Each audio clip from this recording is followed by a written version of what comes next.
Welcome. Today we're doing a deep dive into the Joint Comprehensive Plan of Action. Right, better known perhaps as the Iran nuclear deal. Exactly. Signed back in 2015, and it brought together Iran with, well, quite a group of world powers. That's right, the US, UK, France, Germany, Russia, and China. The P5+1.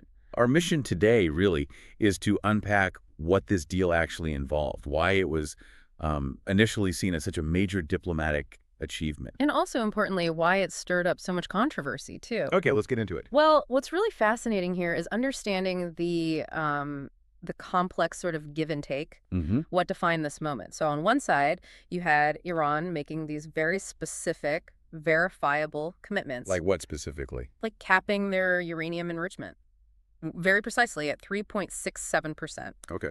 And drastically reducing their centrifuges, particularly the advanced ones. Those are the machines that actually do the enriching. Exactly. They increase the concentration of the fissile isotopes. It's a critical step if you're thinking about weaponization. Right. There was more. Oh, yes.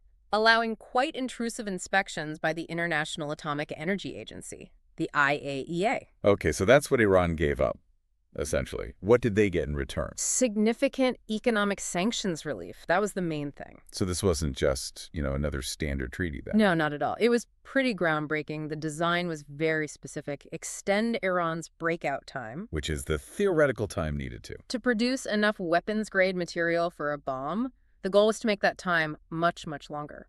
A lot of people thought that wasn't possible without, well, military action. That really does sound like a profound shift for Iran's program. Because before the deal, there was a lot of international worry. Huge concern, yes. So beyond just the numbers, what was maybe the biggest hurdle in getting Iran to agree to these limits, especially that 3.67% cap? That seems like a key technical detail. Well, that 3.67% level, it wasn't arbitrary. It was chosen because it's enough for, peaceful nuclear energy medical isotopes. But nowhere near weapons grade. Far, far below the 90% or so you'd need for a weapon. So getting them to agree to that, plus cutting over 2/3 of their working centrifuges, that was a monumental negotiation. I can imagine. Think about it. It's like dismantling the highway to a bomb, but still leaving them a slow civilian side road. Under close watch. Under very close international watch.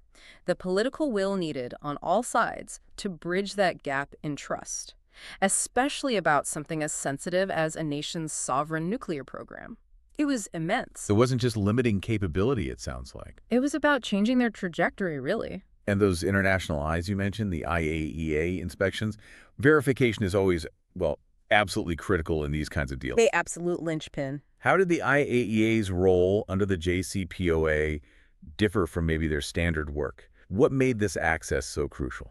Well, allowing those inspections wasn't just, a minor point. It was the bedrock of the deal's credibility. Giving them more access than you. Unprecedented access, going beyond just the declared nuclear sites to potentially any suspicious location if needed. Right. This really robust inspection regime, it created this ongoing, verifiable picture of Iran's activities. Like nuclear detectives with extra powers. Kind of, yeah. Someone involved even joked about how they could almost smell enriched uranium because the protocols and monitoring were so constant, so intrusive. So it wasn't just about catching them doing something wrong. No, it was about continuous transparency, building a verifiable baseline of what was actually happening. It sounds incredibly detailed, a really intricate framework. It was. But as you mentioned, this deal, even though it was hailed as a breakthrough by many, it wasn't universally loved? No, definitely not. What were some of the main criticisms, even right from the start when it was signed? How did those views clash with that initial optimism? Yeah, that gets us to the heart of the controversy.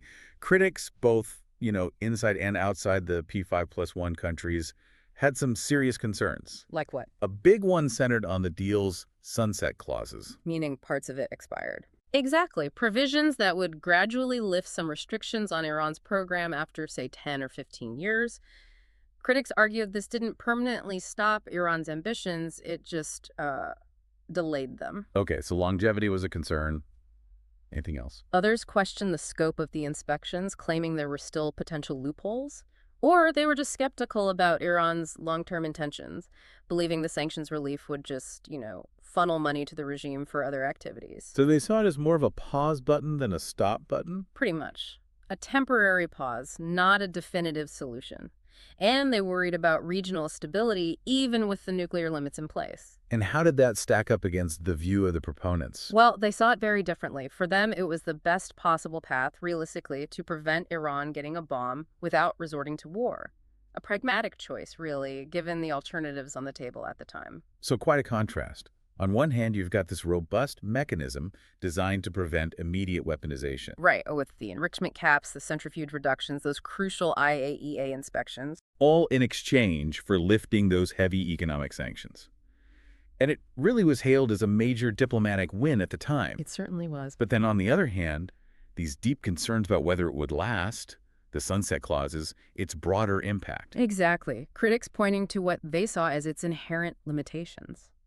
When you look at all this, the whole intricate web of compromises and calculations needed, what stands out to you about forging these kinds of huge global agreements, especially with such different hopes and fears all tangled up in them? Well, it really raises a crucial question about international diplomacy itself, doesn't it? Hmm. How much of the achievement is in the actual signing the piece of paper? Versus its staying power. Exactly. Versus its long-term viability, the political will to keep it going, its ability to adapt when, the world changes around it. Mhm. The JCPOA became a really stark example of these challenges. It showed how even a deal that was painstakingly negotiated piece by piece, It can still unravel. it can unravel if that underlying trust or the political alignment between all the parties starts to fracture. So it makes you think, what does it really take for such different nations to find common ground on issues this massive? And then, maybe even harder, how do you sustain that fragile consensus over years through all the domestic political shifts and international pressures that inevitably come along? It's quite a challenge.